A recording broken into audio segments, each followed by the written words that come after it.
Yeah. It's just very confusing. No, it's easy. It's fine. Right, so should we get on and record this podcast that may or may not be episode 9 then? Fine. Right, Whatever. Let's do it.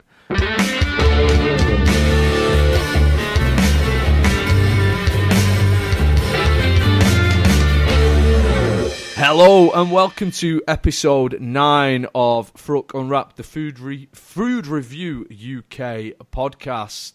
My name is Stuart and I am joined tonight by, well, rather than telling you who they are, I've prepared a wonderful introduction.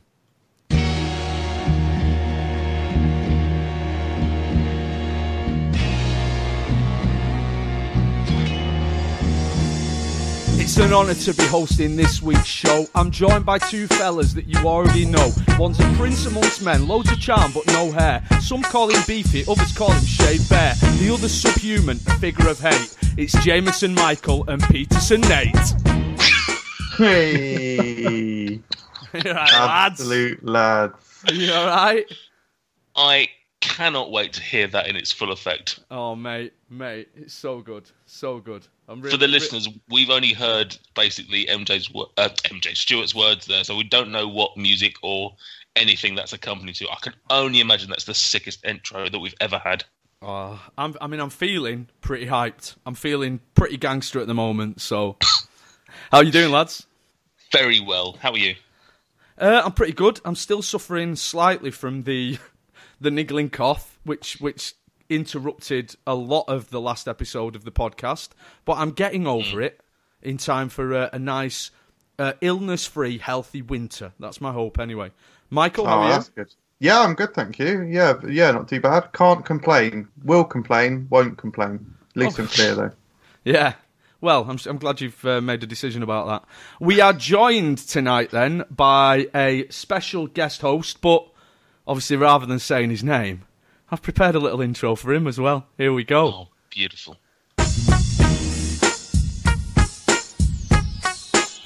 It's time to raise a toast to tonight's guest host.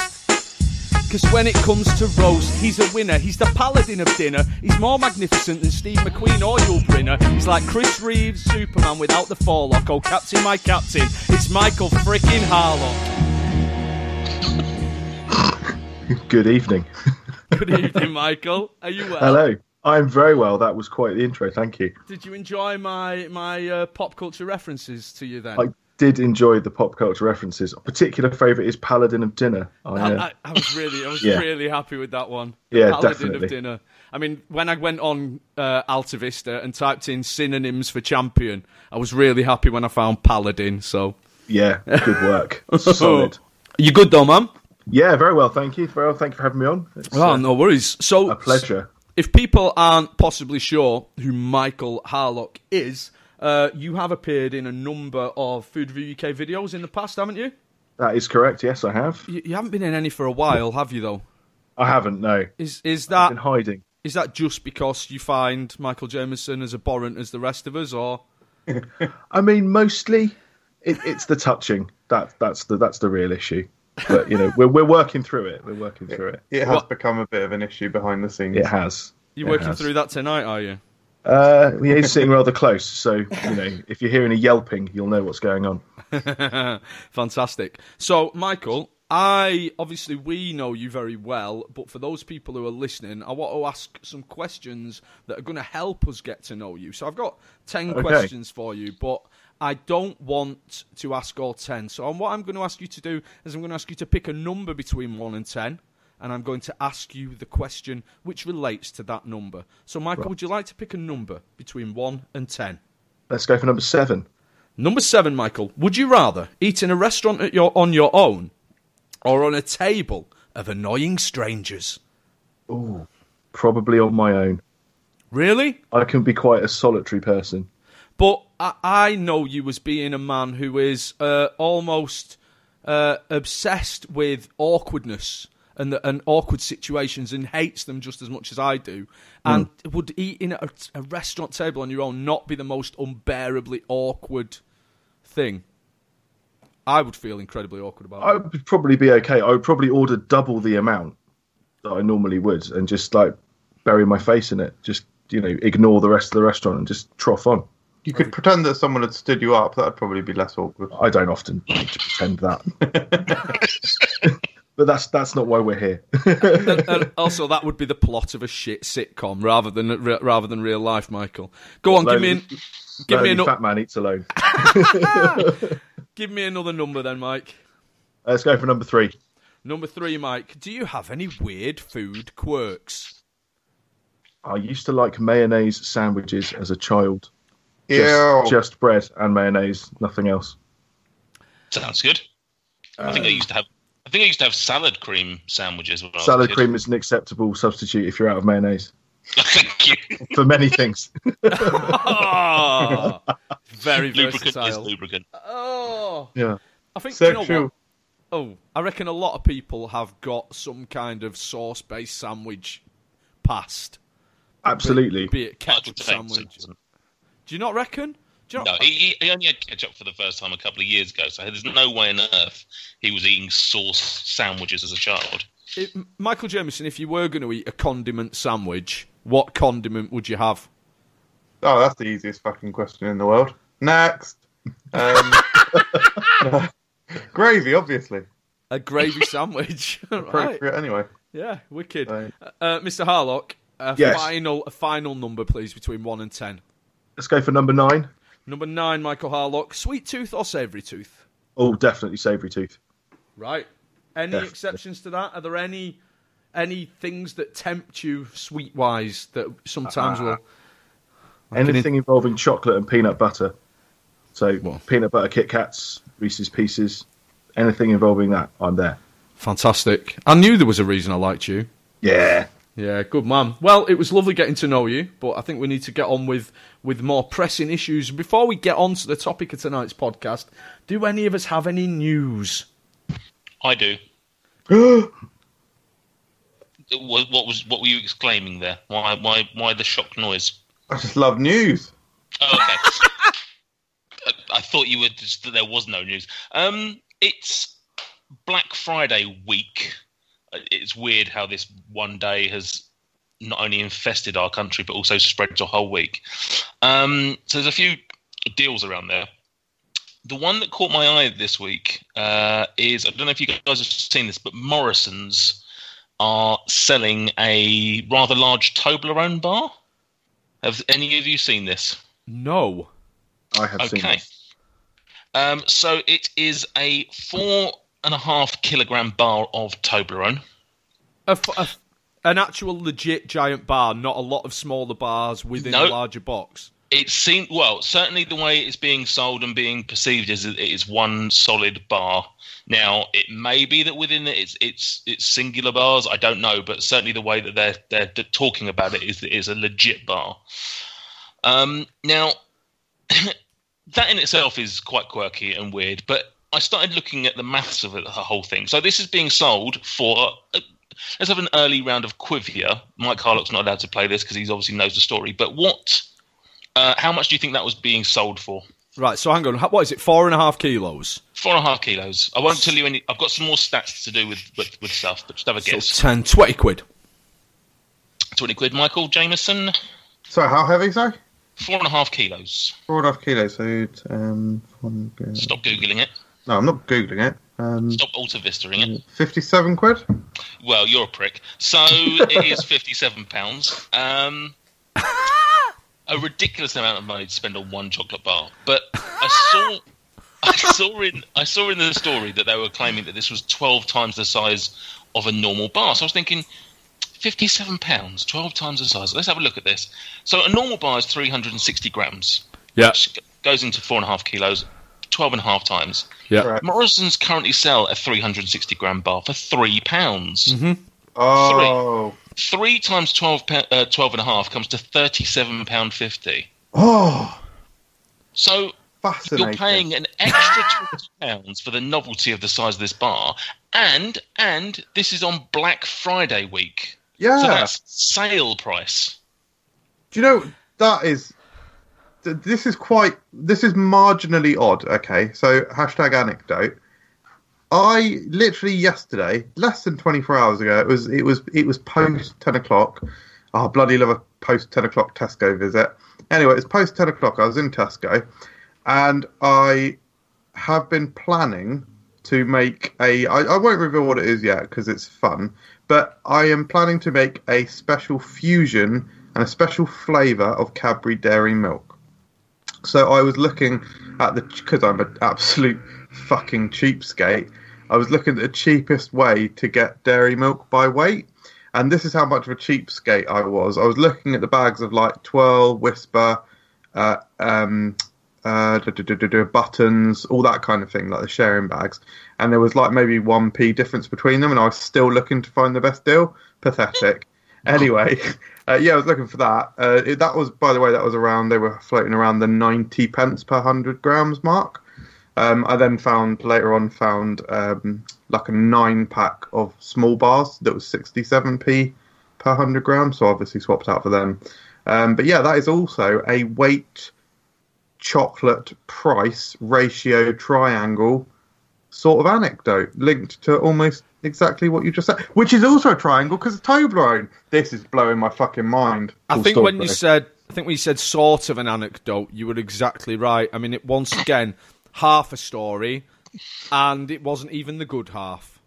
I think my favourite thing about that anecdote was I wasn't entirely sure when it was finished. No. I was expecting there to be some sort of powerful, not punchline because it wasn't a joke, but some sort of point, interesting point to it, and no, it never came.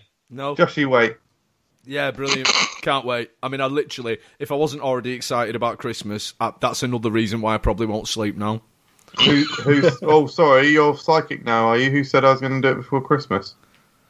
I don't care. I was planning to do it before Christmas. Good. Oh, good. All right. Excellent. Amazing. Any more news then? That was all I could find. It was a shit week for news. Yeah, there's nothing out there. Are you going to be passing on your findings to Which, Nate? I think they'd be very interested. Given the scrutiny they're paying to Black Friday deals, that could be, a game changer. That could bring down Morrison's. It just blew my mind. And bearing in mind, Morrison's have it on deal for £3. I found it at other supermarkets for £3.95. Even at that rate, it's still more expensive to buy the large one. It's pathetic. Wankers, mate. Yeah, it is. You may as well buy the small ones, melt it down, and make your own one. It's another reason why, to be honest, I'm not a big fan of Black Friday. I mean, if I'm honest, I prefer a good mix. So, references. Very brilliant. So tonight, then, or whenever you're listening to this, we are joined, of course, by Mike Harlock, and we're joined by Mike to discuss a topic which is incredibly close to his heart. He is a man of discernible taste. He is an English gentleman, and he is a massive fan of the roast dinner. And that is why we've got you on tonight, isn't it, Mike? That is correct. I do love a good roast. Loves a good. He's like Andy Cole and Dwight York. He bloody loves a good roast. And what better way to start off our wonderful topic for the evening than with a bit of even more wonderful quivia from Nathan Peterson. Nathan, I want your quivia. I want it in me now. It will be inside you shortly. Just on the subject of roast, I just want to quickly take a tangent. I'm just thinking off the top of my head, it's pretty good timing to do this show. I don't think we really thought about how well this was planned, bearing in mind it's Thanksgiving in America on Thursday. Yeah, there's literally turkeys all over the thumbnail. And, shut up. And it was National Roast Day on the 15th of November. So this is lovely... Wow. Nestled in between two roast-based events. So, and then realising roast. Anyway, so Quivia, you know the score by now. 5 questions. Mike Harlock will win because he's guest, but we'll just go through the scrutiny of it anyway. Question number 1. According to a survey by One Poll, that's the name, not One Poll. It was a website called One. Anyway, August 2014. Place the 4 classic meats, so that's your beef, your chicken, your lamb, and your pork, in order of preference.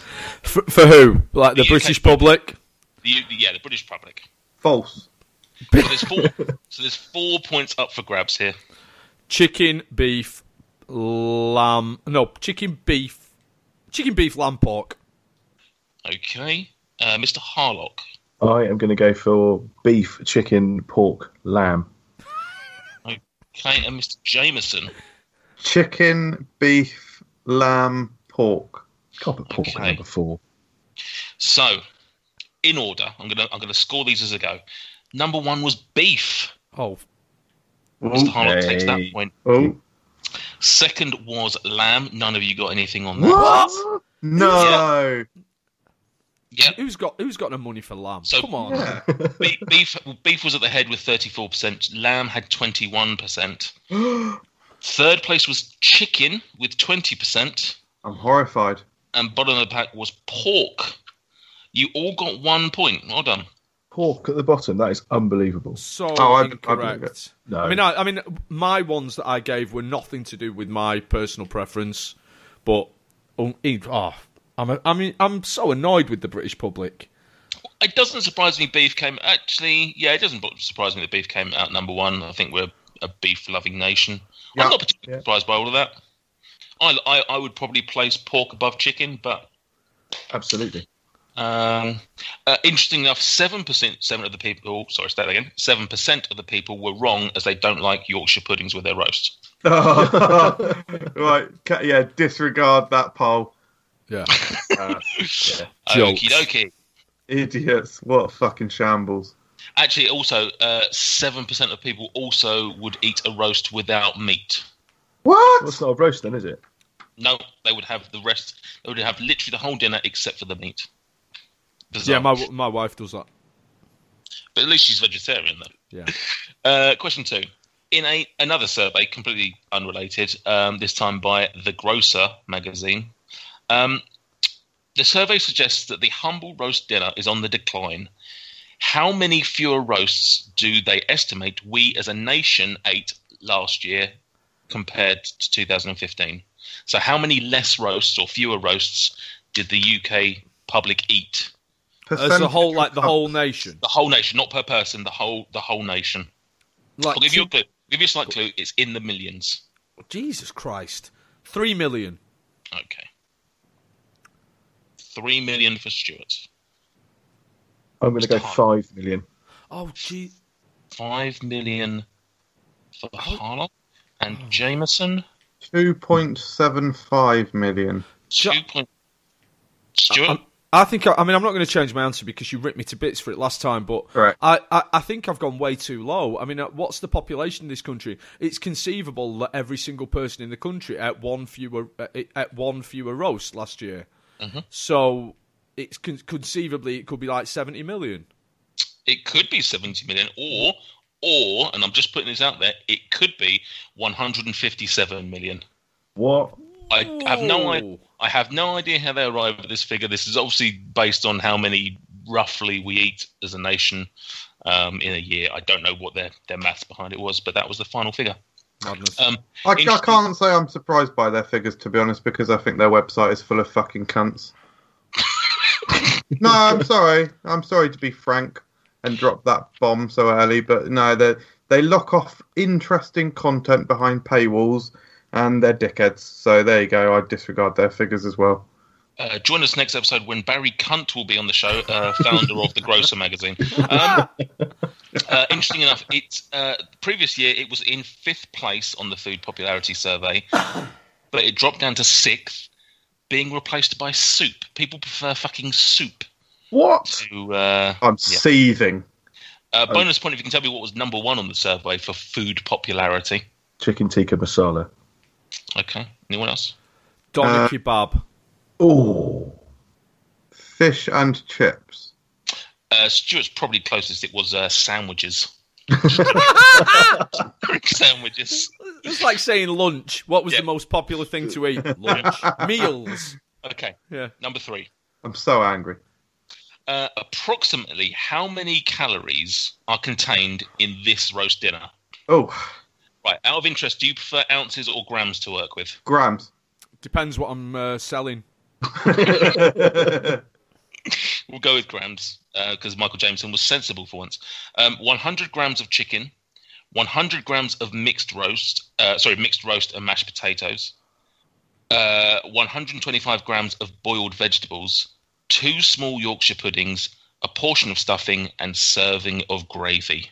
How many calories in that meal do you think? 980, and then still starving afterwards. Stuart's gone for 980.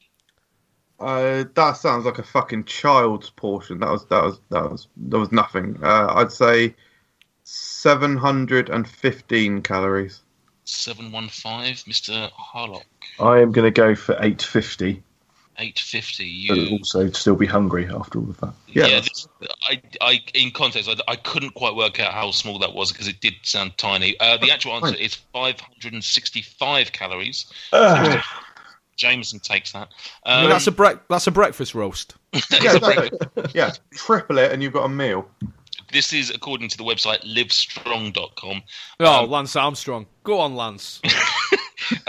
They obviously gave all of that detail, then followed it up with a very generic sentence. A full Sunday roast with all of the accoutrements would be 850 calories. Like no reference of what type of meat or size or anything like that. Just a full Sunday roast. Which was the figure that that's the figure that Harlock said, 850. It was. Bonus points for Harlock. Oh, thanks very much. Okay. I'd like to make a case for 5 bonus points for being a lad. Incorrect. Oh no, that's fine. Harlock gets 5 extra bonus points for being a lad. Question 4. On Instagram, how many public posts are there that use the hashtag roast dinner?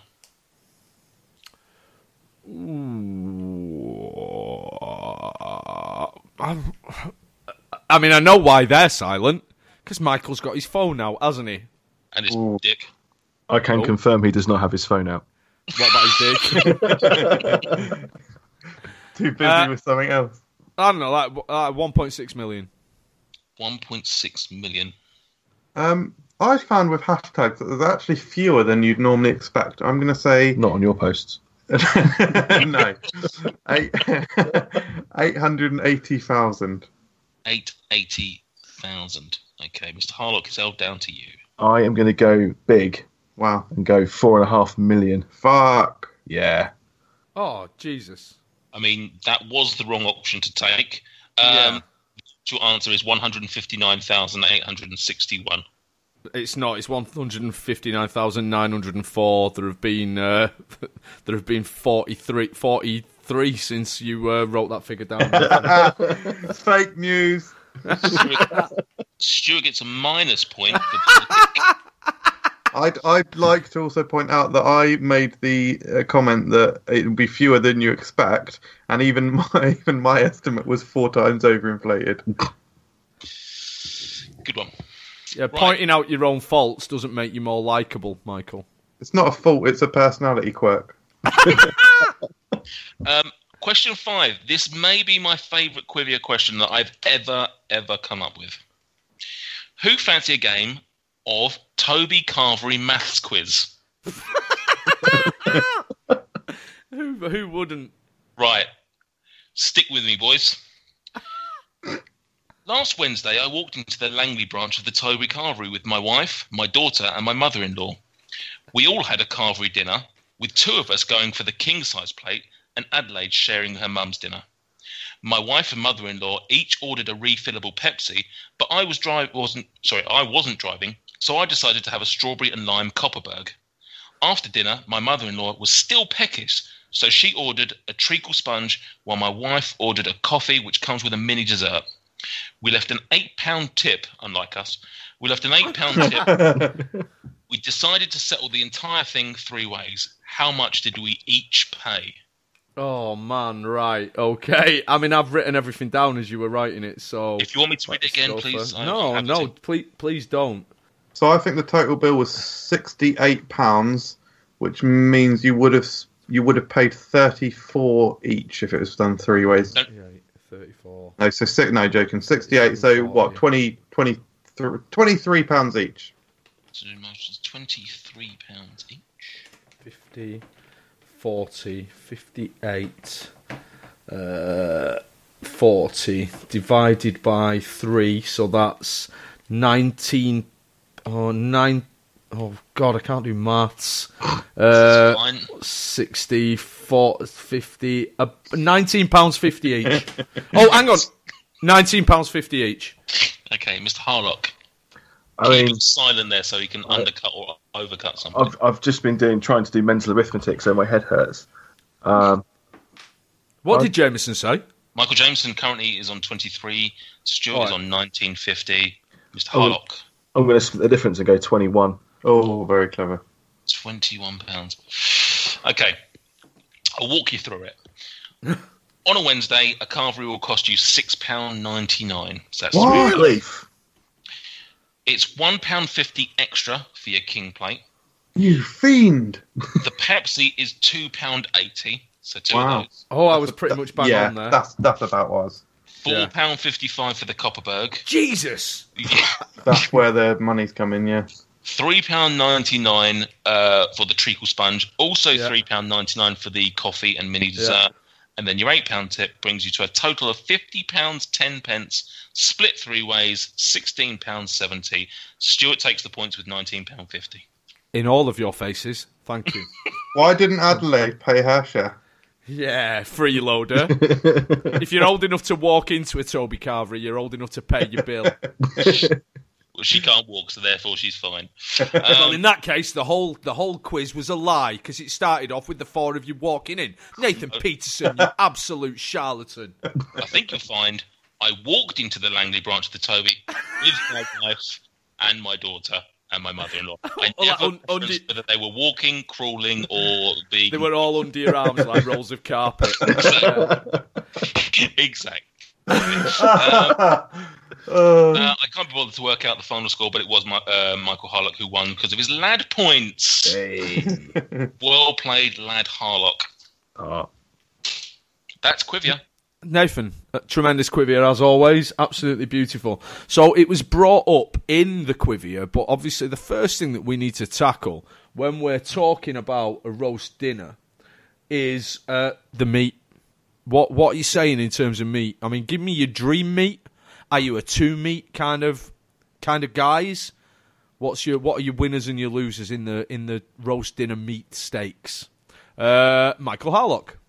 Well, call me a bluff old traditionalist, but I do like beef. Specifically, a rib of beef. Oh, wow. Nice and pink, almost slightly underdone. Yeah. Yeah. Keep talking. Nice sort of, just a little bit of fat around the outside. Interesting flavour. I mean, if you can get a bit on the bone and roast it on the bone, even better. Ooh, bones. I know, bones. I went there, threw the bone in. What's it wearing? Just a little lacy number. Are there any meats that you're absolutely against? No. Human meat. Let's not be too hasty. Come on. What about something like a gammon? You know, like a roast ham gammon on a roast dinner. How do you feel about that? I'd be all over it, like Donkey Kong. I absolutely love gammon. Not as much as I love beef, but gammon is a winner for me. Cool. Michael Jameson, what do you think about gammon? Wow, funny you should ask. Specifically, a gammon shank, perhaps. I don't know what gammon shank is, actually. It's like a lamb shank, but gammon. Oh, sounds like something I'd like. So I had gammon when I was very little or younger, and I recall not particularly enjoying it. I went actually round Nathan Peterson and Laura Peterson's house. Shh, don't mention his girlfriend. His wife might be listening. And Laura cooked a delicious roast which contained gammon. And yeah, it was absolutely delicious. Really liked it. So yeah, I'm glad to have overcome that fear. Go on. What part of the story have you missed out there? No part, I don't think. You told us that you didn't like gammon, and then we cooked an entire chicken for you separately, and then you liked the gammon, meaning that we didn't have to cook the separate meal for you. What a penis! I don't. Listen, right? There's a lot of things that happened on Sunday. A lot of them I remember. A lot of which, a lot of rumours were flying around. I wouldn't like to speculate. My dear colleague Nate apparently would like to speculate, but I guess that's just a difference between him and I. Is this true? Did this actually happen? It's sort of true, yeah. So it's true then? It's true, yeah. Actually true. Okay. No, but that just shows the kindness and the incredibleness of that family. And what an ungrateful fucker you are. Yes, correct. Yeah, the gammon was delicious. No, my favourite meats for a roast is actually bloody love turkey because that flavour. Do love beef, but obviously pricey, expensive. And chicken. The one I do most often is chicken because that price. Yeah. As for multi-meat, in my pornography, love a bit of multi-meat. On my dinner plate, single meat is the way to go. And the main reason for that is I would like my gravy to be aligned to the meat. So if I'm having roast chicken, I will have chicken gravy. Roast beef, I'll have beef gravy, so on and so forth. Cool. Peterson, what are you saying about meat? Well, I mean, let's look at me for 1 second. I'm not fucking picky about what meat I put in my mouth. You can use that. I would say, okay, fine. So there's obviously been a lot of times that I've been called a psychopath on the channel, and this may be one of them. So if I'm going to be a normal human being and I'm going to pick one of your normal meats, shall we call them, it's probably going to be lamb. I guess it's because it's a flavour we don't necessarily, or a meat that we don't necessarily use a hell of a lot, so it's something a bit different. And obviously love a bit of mint sauce, which we'll probably come on to in a little bit. But if we're talking dream roasts, I like roasted lamb's heart. Ooh. Let that one sit there and kill off the mood. I don't have any issue with offal. No. I've never had roasted lamb's heart. I would absolutely eat it. There is certain offal that I really like. I love chicken livers. I think they're absolutely beautiful. So I'm not squeamish about it. The only offal I would get squeamish about, brains and tongue. The idea of eating tongue makes me sick. But other than that, I'm down for roasted lamb's heart. Yeah, I think I'd have roasted lamb hearts without skipping a beat. Yeah. Wouldn't eat fucking gammon, would eat a lamb heart. What? I did eat fucking gammon, you twatto. Not as of about 3 days ago, you didn't. Oh, fuck off. I mean, it's just big bacon. Why would you not? Want that? Yeah, that was really? So. It was basically when I had it when I was younger. I remember it being basically too strong in flavour, and I think my memory was reinforced when I had game, and really didn't like it.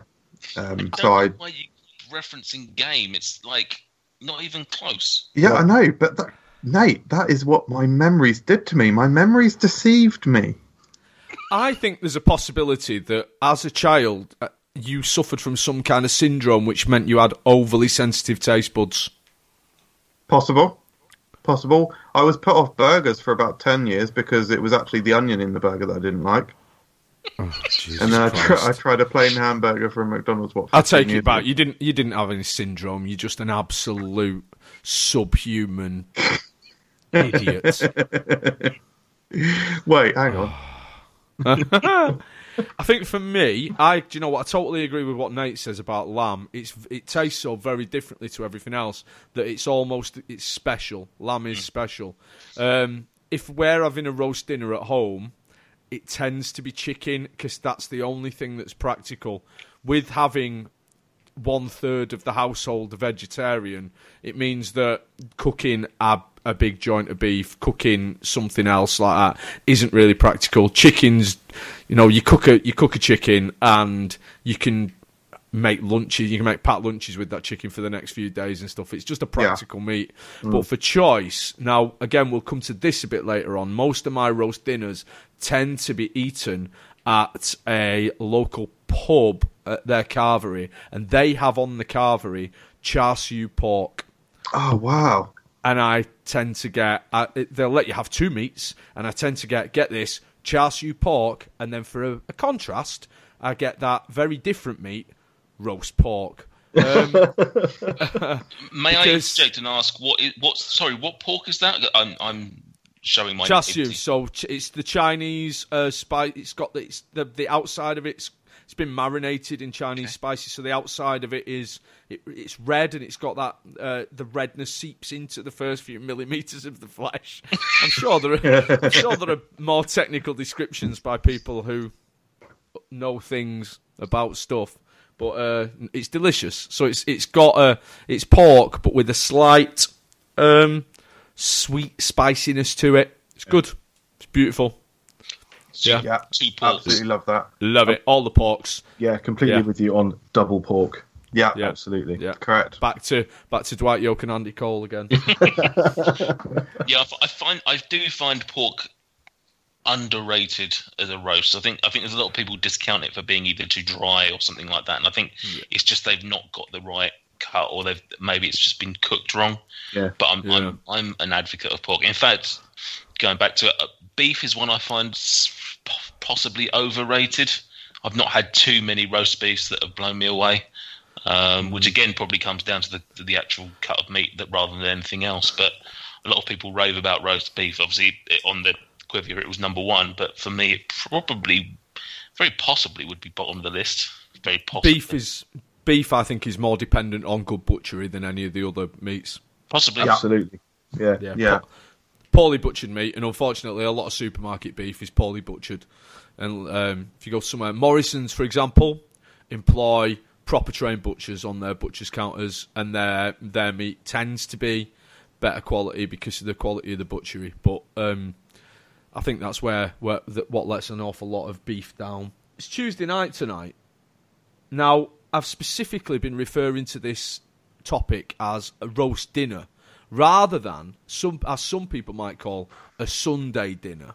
Where do you stand on roast dinners on days other than Sunday? Now, obviously, if someone comes up to you and says, here's a roast dinner, you'll eat it because you're a human being, unless you're Michael Jamieson, in which case you'll question it and probably make your host feel really uncomfortable. But can you be bothered cooking a roast midweek, or is it a Sunday thing? So, I have absolutely no problem whatsoever eating a roast any day of the week. Absolutely, whenever, absolutely fine. Just from a practicality point of view, it is only ever something that we in this household do on a Sunday. Monday to Friday we work. Saturday we usually is our sort of activity day. We will usually do stuff and almost always get takeaway. I'm not cooking, Claire's not cleaning. And Sunday will be our big meal day. No, Harlock? I am a big fan of a midweek roast, or roast at any point during the week. Love that. Absolutely. I might cheat. I might not do my own roast potatoes. I might use, frozen Yorkshire puddings if the mood takes me. Yeah. I might even just use, dare I say it, chicken portions and roast them off really quickly. Fine. What about just grabbing a rotisserie chicken from Tesco? Now, you see, if I'm going to do that, I'll do something different with that. Oh, hello. I'll attack it. I'll attack it with my hands and shred the meat and then slap it between a loaf of bread sliced horizontally. Oh, and just make a gigantic chicken sandwich. Oh, yeah. Can I just say, I like the way that Harlock talks about food. Correct. It's very sexual. It's very sexual. It's very arousing. Yeah, it's very arousing. Thank you, Nate. I'm pleased that you like it. I like it. I hope the listeners are liking it. Yeah. Speaking of the listeners, it's a short interlude from the topic at hand, but I would like to just address our listeners. Thank you very much for listening to us, but I've got a massive request to you guys. If you are listening to this and you're not subscribed, please subscribe to this podcast. And if you've never left us a review on iTunes, or if you've never left us a comment in the YouTube upload of this podcast, do so. And let us know in your review how you feel about roast dinners. Just quite simply, just tell us about the meat and tell us about Mr. Harlock. Back to the topic at hand. Peterson. Well, I've said it on this show many a time, I don't really cook, so I guess that the question doesn't necessarily apply to me. In terms of eating it, I will eat it on pretty much any day.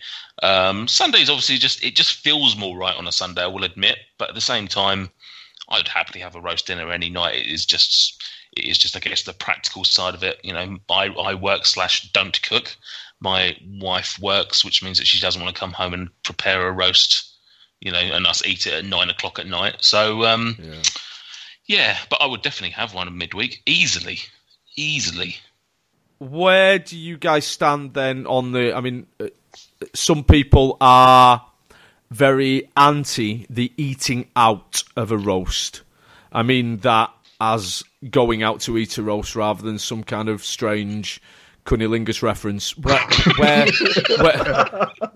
Where do you guys stand on the going out to an external food venue to eat a roast dinner? I'm fairly anti it. I mean, I don't mind going to a carvery because I'm going. In all honesty, I go to a Toby carvery because it's cheap, mass produced. I'm going there for ease. But generally speaking, most pubs or restaurants that I've had a roast from, it just doesn't quite do it for me, and they're usually a bit more expensive, and I just don't want to pay extra for something that's just inadequate. I have had one or two out that have been pretty good, but they're just few and far between for me. I mean, I'm not against it technically, but it's just the quality I've just found lacking, and not something that I've felt satisfied by. Harlock? I'm all for going out for a roast. The problem is, I find there's just never enough food. Yeah, and they tend to get a bit funny when you loosen your trousers part way through the meal to facilitate, more food going in. That's led to some unpleasantness in the past. That said, when Wetherspoons decided to stop doing the Sunday roast on their menu, mildly upset by that. Mildly upset. Right. It wasn't great food, but it was cheap and reliable if you needed a quick roast fix on a Sunday and you couldn't be bothered to cook. Or if you were so hungover you couldn't be bothered to cook, but still needed that restorative power that only meat, gravy, and Yorkshire pudding can bring. So, if your main problem with the restaurant or the pub roast is the size of portions, what about a carvery? Is that not the answer? That is indeed the answer, but I don't think there's a good carvery near me. I'm looking at Jameson here to tell me otherwise, and I don't think there is. We're getting a Toby carvery, are we? But I'm not sure if that's a good carvery. Don't toy with it. No. They're okay. They're the McDonald's of carveries, I guess. Yeah. I've had very few, to be honest. What are you saying about roast dinners out of the house then, Michael? So I've got a few issues regarding that. So it's sort of been covered already a little bit. First of all, unreliability. I would say 80% of the time they are underwhelming. I do like quite a common thing with eat-out roasts is that the roast potatoes will be those sort of sweetened, meaty roast potatoes. Those sort of almost shriveled, not so much crispy on the outside, but sort of, if you know what I mean, they get a bit shriveled, meaty and sweet. I don't know. I find that when eating out sometimes. Main problem though, obviously it doesn't happen at a carvery, but give me enough fucking gravy. Do not. If I have to ask for more gravy, or if it's just some pathetic piddly amount, I'll get so angry. I can imagine your rage, your impotent rage. Yes. Yeah, fuming. I dislike a roast dinner in a pub or a restaurant or whatever. I avoid them like the plague. I would never choose one. I'm going out for one for a Christmas thing in a couple of weeks' time, and I'm sure it will be nice. I have, as you know, going back to food quirks from the random questions, I have lots of little food quirks, and one of them is around kind of roast dinners. I'm a bit funny about stuff like that. But I love a carvery, and we're so lucky that we've got a local independent pub near us. I say it's an independent pub. They're a family-owned chain that have like 5 or 6 pubs, and all of them have amazing carveries, and it's reassuringly expensive. So whereas the Toby carvery, what do you say, $6.99 in the week? Yeah, in the week. That's terrifying. This carvery is like a tenner, which, if you consider that's in the north, if that was down south, that would be like, what, £700? Yeah, that's right, yeah. So at least. And you get choice of 2 meats, the aforementioned char siu pork, as much gravy as you want. The vegetables are amazing.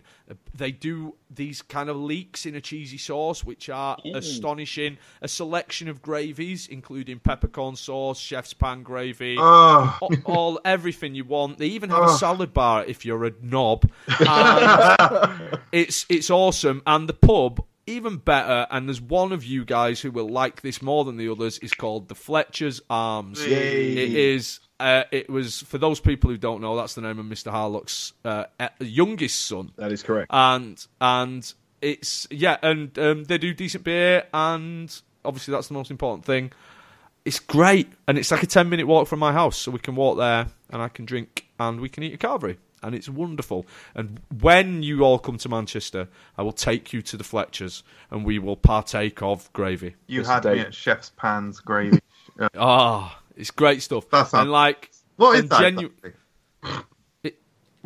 Like gravy made from the meat juices. Yes, as opposed to vegetarian friendly gravy.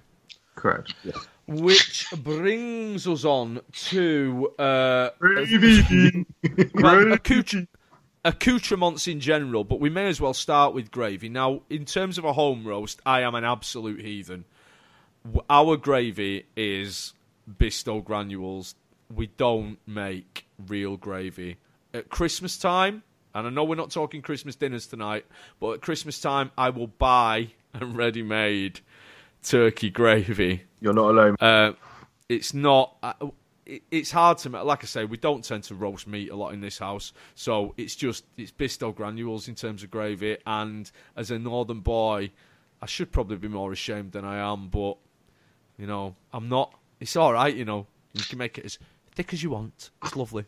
It doesn't bother me too much, actually, the gravy. Like I don't think I've had many gravies where I'm like, oh, that's. I think as long as it's got the right consistency, I think that's the important thing for me. I like it a little bit, quite thick. It's when MJ's saying about when he goes eating out and they give you barely any gravy. The other one is when you get gravy and it's basically very light brown water. That fucks me off as well. So I quite like. I like a gravy where I can barely see the food through it. Absolutely correct. But in terms of getting your posh meat gravies or getting Bisto, it doesn't bother me. I'm not too fussy when it comes to that. No. You see, I have gravy granules at home because I am the only member of my family that will have gravy. What? On a roast dinner. What? I know. That is mental. I think Stuart just fell over. Yeah. Yeah, you need to start beating your wife and children. I'm not advocating domestic violence. Well, no, I am. Fucking up. Yeah. You've met Mrs. Harlock. There's no way. There's no way. I have tried, and she just doesn't. No, with the gravy, not the beating. Not that I'm going to admit to on a podcast. And she just doesn't like gravy or any kind of sauce on food, but gravy. So roast dinners, it's for me, it makes me feel uncomfortable just watching the meat, dry meat and stuff. My youngest, I managed to get my youngest eating gravy by treating it like ketchup, by giving it to him in a pot and letting him dunk stuff in it. Nice. That worked for him. But yeah, so there's no point making proper gravy just for me. Gravy for me is just so important, and I sort of pride myself on it. Stuart, one thing I would say, because you say you use the granules, and my cupboard does have granules in, and I do use them with my gravy. However, one option to you, because this is partially what I do, is pouring the chicken fat / juice from the roasting tray into the gravy granules. Yeah, that's an option, isn't it? So that is partially what I do. But what I've tended to do more recently, I've sort of honed my gravy skill. So I do that. I'll use a few different types of gravy. So cheap gravy granule for mainly thickening, because they're like little fucking rabbit food or something. The Bisto Best, which is made with real meat juices. The chicken juice or the roasting juice, including the vegetables that the meat is cooked on from the actual roasting tray. And then I'll actually get I typically would cook a roast, so say a chicken, for example, on top of potatoes and carrots. I will take some of those, which have absorbed all the fats, meats and juices and flavours from the herbs, whatever additives I'm added, like oranges or lemons or whatever the fuck it is. I will blend that in a NutriBullet and then add that to the gravy as well. And I like my gravy fucking absurdly thick, almost to the point of fucking puree. And it's just fucking immense. Claire likes it a little bit thinner, so I have to do 2 batches now. I just thin hers out a bit, but I fucking love it, and it's just glorious. Absolutely sounds good. It's just the best. It brings it all together. Yeah. So when do you want us round? This Sunday or? Isn't it though? Yeah, it sounds ace, man. Yeah, right. In terms of everything else that we're going to have with roast dinners, what I would like us to do is we're going to take it in turns. Correct. And we're going to go in this order. We're going to go Harlock, Jameson, Peterson, Bullock. We're going to say an item that for us is a must-have on our roast dinner plate. And then the others can simply comment as to whether or not we agree or disagree. Michael Harlock. Stuffing. I mean, on everything. On everything. Whatever roast you're having. My eldest son always demands stuffing, and I'm with him 100%. Stuffing with every roast. Legit. Yep. When I go to the carvery, I have stuffing on my plate, regardless. I mean, I have, like I say, double pork, which is a stuffing meat anyway. But yeah, stuffing. Yeah, winner. Are we all in? 100% agree. I'm particularly a fan of the really of the more fruit-based ones. So either your cranberry or your citrus ones, like orange. Love that. Prunes. Perhaps some apricots. Chestnut and apricot. Yes. And bacon. Yes. Always. Yeah. Oh, yeah. Great stuff. Jameson. Roast potato, obviously. Obviously. Carry on. Almost goes without saying. Yeah. Crispy, please. Don't want not enough of them. Actually, Nate, there was a comment on the Instagram photo saying, or whether it was, I think it said, 3 potatoes. Is there a famine? That was actually the perfect amount with that portion because they were nice big potatoes. Interesting enough, when I was doing the Quivia research and they were talking about the nation's favourite, there was like it described what the nation felt was the perfect roast, and it was like 3 slices of meat, etc., etc. And it actually said 3 potatoes. So that is allegedly the nation's perfect amount of potatoes. Absolute idiots. Peterson, what are you having on your plate? I'm going to offend Mr. Harlock slightly. Ooh. Do it. Mint sauce. Savage. Yeah. Or I mean, I've very lately got into the game. Mint jelly. Oh no. With lamb. Oh no. Oh no. I lost my audience rather quickly there. Yeah, mint sauce. It is the only probably condiment that I will allow near my roasts. I'm not a fan of this. Applesauce with your pork and mustard or horseradish with your beef or whatever. No, mint on everything. On everything. I am minting my vegetables without fail. However, I am not. I'm not necessarily. Please. I'm not necessarily minting my meat. I think we just found the title of the podcast. Sorry. Fantastic. No, I won't go fucking anywhere near mint sauce, obviously. At all? No. Oh, there's a surprise. It's got fucking flavour. It's got fucking vinegar, you twat. And what about the jelly? Is the jelly not going to sway you? Nah, probably not. No. Because that's just fucking weird. Even Stuart, it's weird. I don't think you're ready for the jelly. I am going to have on my plate roasted parsnips. Correct. Oh, big time. Correct. Honey roasted? Yeah, anything covered in anything sweet. Maple honey. Yeah, Maple, whatever. Yeah, correct. Stuff. Should we have another round? Harlock, anything else you want to put on this plate before I get to asking some more questions? I mean, obviously Yorkshire pudding. Obviously. Yeah. Obviously. I kind of assumed that like potatoes and Yorkshire puddings were a given, but with every meat. With every meat, absolutely. The tradition is just a roast beef thing, isn't it? Really? No. With every meat. Every meat. Yeah, correct. Absolutely. And I'll tell you what, more than happy to have that is the one item on the entire plate where I would not really take much issue with just the pre-bought stuff. I think they're very, very different in flavour, but they're very nice. And they're very crispy, and I like them. Yeah, they're okay. I mean, they're not as good as... They're not as good. No, they're not as good. They're not as good, but they're different. They tend to be crispier, whereas a proper Yorkshire pudding, you get a bit more unctuousness with it. Yeah. But, yeah, I mean, they are... a crap Yorkshire pudding is better than no Yorkshire pudding, isn't it? Correct. Yeah. Just on the subject of Yorkshire, because we may not return to it, and also bring up the Toby Carvery, for a very short period, they offered Yorkshire puddings on their dessert menu.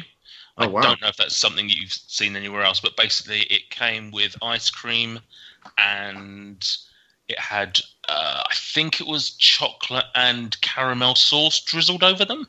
Wow.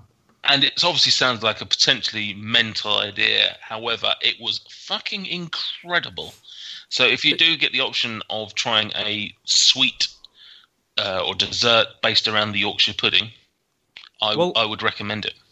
You've got clafouti, haven't you, which is the French dessert, which is essentially a Yorkshire pudding with cherries or whatever in it, which I've never had but sounds amazing. But I was born, I am a Yorkshireman, I like to remind you of that. So you're talking about my puddings right now. As a Are child... they minty too? Oh, yeah. As a child, after a roast dinner, when I would ask, what's for pudding, Mum? The answer was a Yorkshire pudding with sugar on. Yeah, nice. Yeah. How was it? Yeah, just literally. Yeah, I mean, it's a Yorkshire pudding, and you sprinkle some sugar on it, and you eat it, and it's a sweet Yorkshire. Have you had it as an adult? No, because there are lots of things that I did as a child which to do them as an... When a child eats a Yorkshire pudding with sugar on, it's cute. When an overweight adult man eats a Yorkshire pudding with sugar on, you're basically just rubbing your obesity in the faces of every healthy person. So... brilliant. Yeah, correct. Jameson, what else are you having on this plate? I'll tell you what, carrots pretty mandatory for me. Carrots are great. Are you sweetening them up at all? Bit of marmalade, maybe? Well, the way I cook them is I put them in a roasting tray with butter, sugar, and maple syrup, and I just roast that off at a similar timing for the... cover it with foil and roast it off for a similar time as the potatoes. Yeah. I'm a honey mustard kind of glaze on my carrots. Delicious. Guy. Nice. Yeah. Are we all loving carrots? Absolutely. I will have Is that every single roast. I don't think I've ever cooked a roast without carrots. No, standard. I'll have them. I wouldn't, if I was devising my perfect one, I probably wouldn't. There wouldn't be something that I would jump to. But at the same time, I do enjoy them on a roast, so I'll accept. Nate's wife made carrot and pepper puree with this one. Oh, nice. What did you force her to make as an alternative for you? No, it's very delicious. I'll be using it as a base of inspiration. Sweet. We were very tempted to give him Pitta Pizza as fucking punishment. Oh, Peterson, you putting anything else on this plate? Yeah. Oh, I'm toying with two. There's two things that have sort of over the last few years have suddenly come to prominence with my roast dinners. I'm probably going to go for the slightly more normal of the two. Which go both, mate. Go both. Don't let us hold you back. Stuart, would you allow me to do both? Yeah, go on. I'm giving you a big plate. Roast onion. I don't know if that's... Oh, interesting. You've lost the room. I feel like no, he hasn't. I've lost you, because your belly doesn't like flavour. But, yeah, it's just something... Just a whole roasted onion is just... It's got a nice level of sort of sweetness and acidity. It's just chunky. I just love it. It's just something that I've just come to enjoy. And the other thing, which I never... The first time somebody put it on my plate as a roast dinner, I looked at them like they were a fucking imbecile. Cauliflower cheese. Oh, get out. Go away. Get out. I've come to really enjoy a cauliflower cheese with a roast dinner. Nah. Now I've lost the room. Mate. Mate. I'm half with you. I have to be in the mood for You like the cauliflower. Jumbo cheese, but I just sometimes it can be too much with a roast. Yeah, and that's what I thought when it. Like I say, I mean, cheese sauce with a gravy just made no sense to me whatsoever, and it still doesn't. I still can't explain. Use the Yorkshire pudding as a breakwater. Yeah, that's it worked. But as we found out last week, I have ice cream with custard. So what do I know? I'm mental. Yeah, exactly. Psychopath. Psycho. But other sources then. What you mentioned this in a message to me, Mr. Harlock. Bread sauce. Now I've had it once, and it's something that literally I mentioned this to my wife. It's not even a thing. Like, who eats bread sauce? I eat bread sauce. Why? With roast chicken and turkey, it's just delicious. I don't know. It's always been a family thing. At Christmas or occasionally on a Sunday with the chicken, there'd be a bowl of bread sauce, and there would be a fight over it. Almost physical fighting. Were you raised in a novel by Charles Dickens? I wish. Bread sauce, man. It's quite bland. Bread sauce. Yeah, I don't get it. Bit of nutmeg in there, Bit of onioniness to it, with a bit of chicken. No.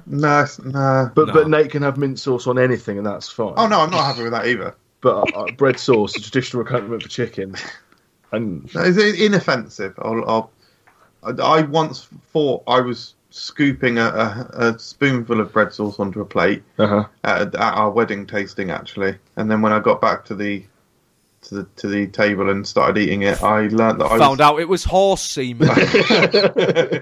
So I went back for seconds. No, I realised I was trying horseradish for the first time.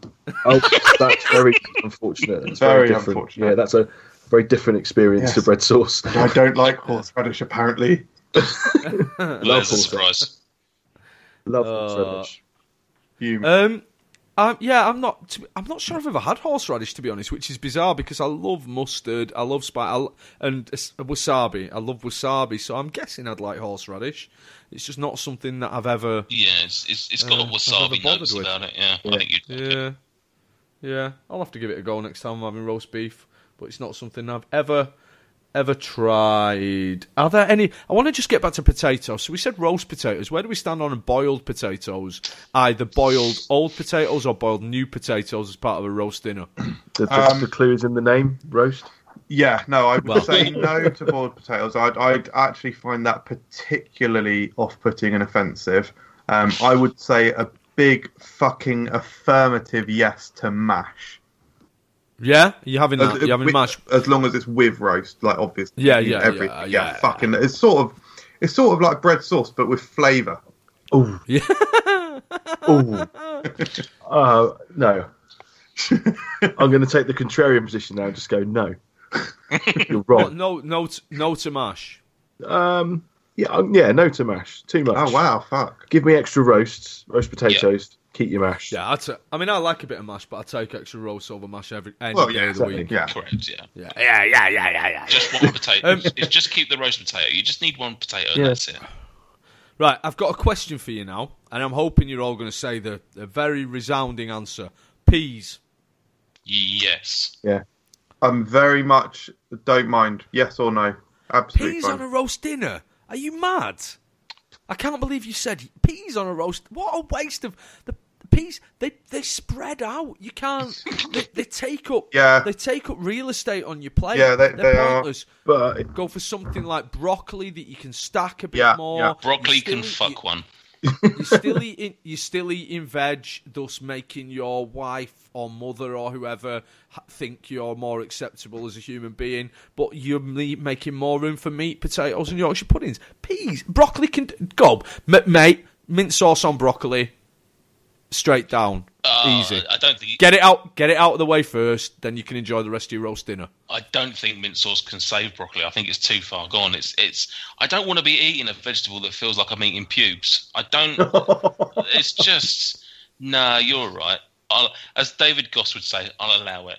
Right. Any other veg that's an honourable mention for anyone? You mentioned leeks in a cheese sauce. Yeah. I'm just going to say I'm absolutely with you on that. Oh, that's so good. Over cauliflower cheese, definitely.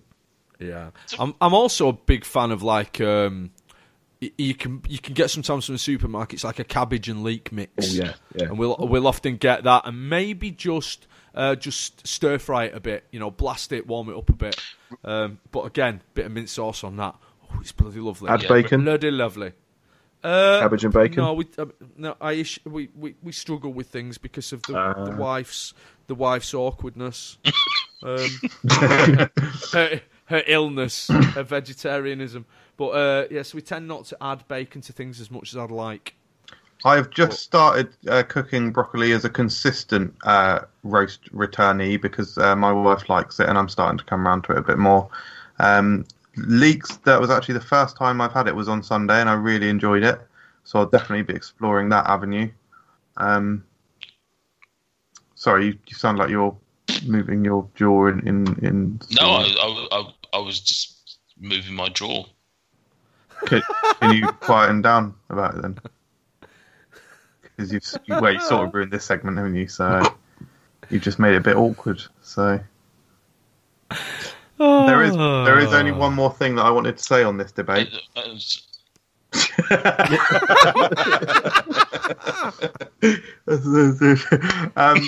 Cranberry sauce, I'm actually sort of coming round to as well. But I normally, not normally, I often put it in the gravy now. I like it to be there in some way. Yeah, bit of sharp bitterness, bit of sweetness. Yeah, that's it. Yeah, I've come round to cranberry over the years. I used to really dislike it, but I've come round to cranberry. Yeah, and I mean, again, applesauce is pretty good as well. A nice fruity, something sharp, because roast dinners are incredibly rich, aren't they? I think that's the thing with the mint sauce for me and Nate, is that when you've got a rich roast meat, you've got roast potatoes, that it can all be that it's the sharpness of the mint sauce that cuts through things and gives it a bit of balance. It's like Anakin Skywalker just bringing balance to the force of the roast dinner. Yeah. Killing children. Yeah, killing children. I mean, that's something we can all get behind. Come on. Yeah, correct. Totally agree. Yeah, cutting through the richness of things is something that I've been on and on about recently. Pineapple on a pepperoni pizza, tomato sauce on a macaroni and cheese, all that kind of thing. Fucking love it, mate. Yeah. Sorry? Big time. What? Tomato sauce and macaroni and cheese? Yeah, Okay. No. Just a rich, slow-cooked tomato sauce. Just drizzled over the side. You cook it separately and you just drizzle it on. Oh, like you make, like not ketchup? Oh, God. Oh, fucking no. Listen. Oh, right. Okay. I'll send you a photo right now. I'll send you a photo. That's fine. Sweet. And now, I mean, coming back to Yorkshire pudding, one of the things that was a possible issue for us tonight was there being a north-south divide over the roast dinner. Now, I thought that the two things that could have been potential spanners in the works were Yorkshire puddings and gravy. But I think we're all pretty much on the same page. Just peas. Apparently Northerners hate peas. I don't dislike peas. I just think they're an absolute waste of real estate on a roast dinner plate. They're an infrastructural liability, I would say. Yeah. But if you have your gravy as thick as perhaps Nate and I like our gravy, the peas kind of get sort of bound up in it, so they don't go flying anywhere. Yeah, that is fair. From a logistical point of view, it makes them a lot easier to eat. So the main purpose of gravy in your roast dinners is as a rudimentary pea prison. Yeah. Also, don't rule out the fact you've got a Yorkshire pudding there that could be used to contain them. Indeed. Ah, you see, but when I have my carvery, I fill my Yorkshire pudding. I fill my Yorkshire pudding with onions. Oh wow! Ooh. Yeah. Oh, it's so good. A Yorkshire onion tart. Yeah, that macaroni cheese with the tomato sauce, Michael Jameson, looks astonishing. It does look really nice. It's a proper tomato ragu. I totally get that. You're correct. It's the salad with your macaroni cheese that you need to sort out, mate. What on earth are you doing with your life? That is appalling. No, it's not salad. It's green flakes of cheese. That ain't no cheese I've ever seen. Well. Oh no. And on that appalling note, I think we've just about drawn our conversation about roast dinners to a close. And I think the world's probably a better place for us setting this to rights tonight, lads. We've done the world a great service. And from now on, I think whenever anyone has a question about a roast dinner, all they need look no further than to listen to this episode of the podcast, because this is the gospel according to roast dinner, isn't it? So well done, guys. You can give yourselves a big pat on the back, safe in the knowledge that we've made the world a better place tonight. We have. It's very important, and people. It's a shame that not as many people as should listen to this will. Correct. Because this is probably the most significant audio event in years. There's approximately 157 million. No, not people, because that doesn't work out. But 157 million roasts going to waste because people aren't listening to this podcast. Yeah, that's it. Correct. Give the gift of a roast this Christmas. Oh. Roast just for Christmas? Is that no? That's no. Give your nana roast this Christmas. Yeah. Not you, Dwight. On that, so with that, then I think it's about time that we thank Mr. Harlock properly by inviting him to play a game. It's time to play a game. Let's play a game. It's called Sweeter or Severia. We put the name of a food stuff out of a hat. You tell us what you think about that. Will the next food stuff be sweeter or savory? Will it be sugary or covered in salt? There's just no way to know. But you must predict. Will the next food stuff be sweeter or savory? Michael Harlock. Yes. The game is sweeter or savoury, and before you play the game, there's probably one statistic that you need to know. A small man who hates bacon once scored 9 on the game of sweeter or savoury. Right. You owe it to decency, you owe it to humanity. And to height. To wipe and to height. And to the no MJ Club. And to the No MJ's Club. We haven't even brought that up yet. This episode is so important because it features the debut of the final member of the No MJ's Club, Michael Harlock. Hello. But you owe it to all of those things to wipe that tiny prick off the scoreboard in his little stupid bacon-hating face. Michael Harlock, are you ready to play sweeter or savourier? Yes. The first foodstuff out of the Northern Flat Cap making its second appearance is the KFC Zinger Tower Burger. Michael, will the next foodstuff be sweeter or savoury? Sweeter. Sweeter than the KFC Zinger? I hope we don't get another like last week. Oh, I hope it's not Marmite. It is. It's a cheeseburger. Ugh. I don't know. I can't make that call. Fucking hell. That's mid-range. Right, so hang on, let's break it down, guys. What we got? So, Zinger, what we got? Zinger Tower. Sweet chili sauce, is it? No, just a straight chili. Salsa. Salsa. Salsa. Yeah. Is it a McDonald's Salsa. cheeseburger? Hash brown. It's just a cheeseburger. Oh, in that case, there's room for haggling. You could argue that there's tomato ketchup in there. Yeah. I mean, you could argue that there's Starburst in it if you wanted to. I'm not going to do that. It would be a less sensible argument. Yeah. But... Yeah. Oh. I don't know. Nate, what are you saying? Do you know what? For 2 reasons. Actually, for 3. One, I think it genuinely is slightly sweeter because you've got the ketchup in there. 2, because I don't want this game to end so quickly like it did last week or last show. And 3, to keep this fight against Chris Clements going, I'm going to say it's sweeter. I think so. I mean, if you think the Zinger's got spice in its favour, Yeah. and it's got the proprietary blend of 11 herbs and spices. So I think it's just about got the edge. Michael Harlock, Okay. Will the next foodstuff be sweeter or savoury? Sweeter. Sweeter than a cheeseburger, Michael Harlock. It is a rich tea biscuit. Yes. Boys, we're playing the game, boys. Yeah. This is how it works. Here we go. The rich tea biscuits. Sweeter or savourier than a rich tea biscuit, Michael? Savourier. Savourier than a rich tea biscuit. My friend, it's original flavour Pringles. And not only is it your first time on the podcast, it's original Pringles' first time as well. Oh, I bloody love the lotto statistics. It's the first time we've seen the Pringles since November 2017. Michael Harlock, sweeter or savourier than original Pringles? Sweeter.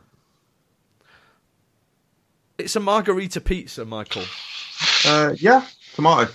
Yeah. Yeah, tomato. Yeah, I reckon marginally so.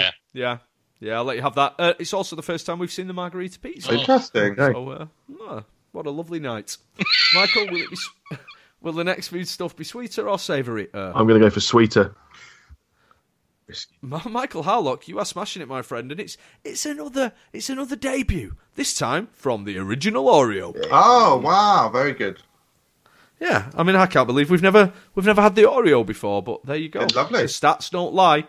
Michael Harlock, will the next food stuff be sweeter or savourier? Savourier. Savourier than an original Oreo. It's another debut product. It's the Walker's Crisps, and can you guess what flavour the crisps will be? One cocktail. Salt and vinegar. Okay.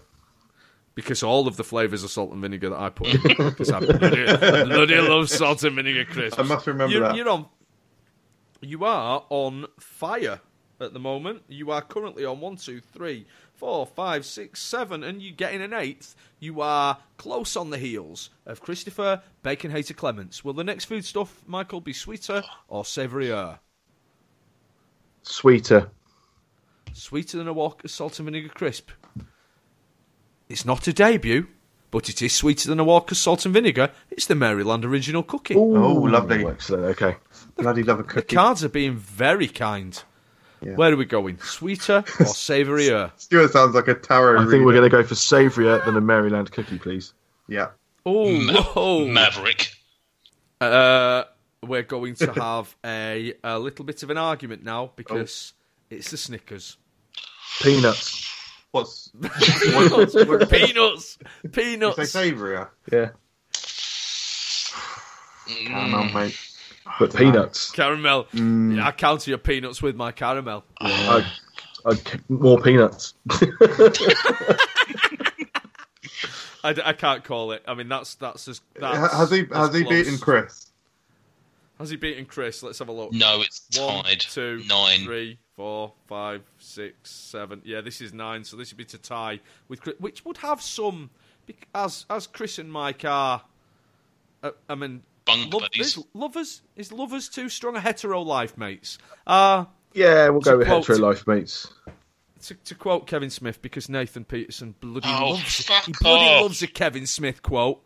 Yeah, so if the adjudicators were to say that a Snickers was sweeter than a Maryland cookie, is it poetic justice? What are we saying, boys? I'm afraid I think it's sweeter. I think the caramel, although I see the argument of peanuts, Harlock, I'm with you 100%. I don't feel you are with me, Nate. I really don't. I think actually you're very much not with me. I feel very much in a Snickers they offer texture over flavour. Oh, I think the caramel is just a bit stronger. I do feel it's probably sweeter. this is awkward. It's quite thick chocolate in a Snickers. Yeah, that's it. There's essentially we have to consider. Obviously, the joy of beating Chris is a joy that hopefully more people should. Come on, let's bring Bacon Haters' reign to an end. We can make that happen. That's true. He's not number one. Hang on. That's fine. He's not. Let fate decide. Out of interest, where would you play your next move? Would I assume you'd go savourier? I would go savourier than a Snickers. Okay, you're going savourier. Stuart. Hang on. What's happening? Because did you want to hear my second point? No. My second point. I didn't even want to hear your first point. My second point was going to be that we don't want to make a mockery of what is actually quite an important game. That's all I was going to say, and I'll just leave that in a nice little parcel in your ears.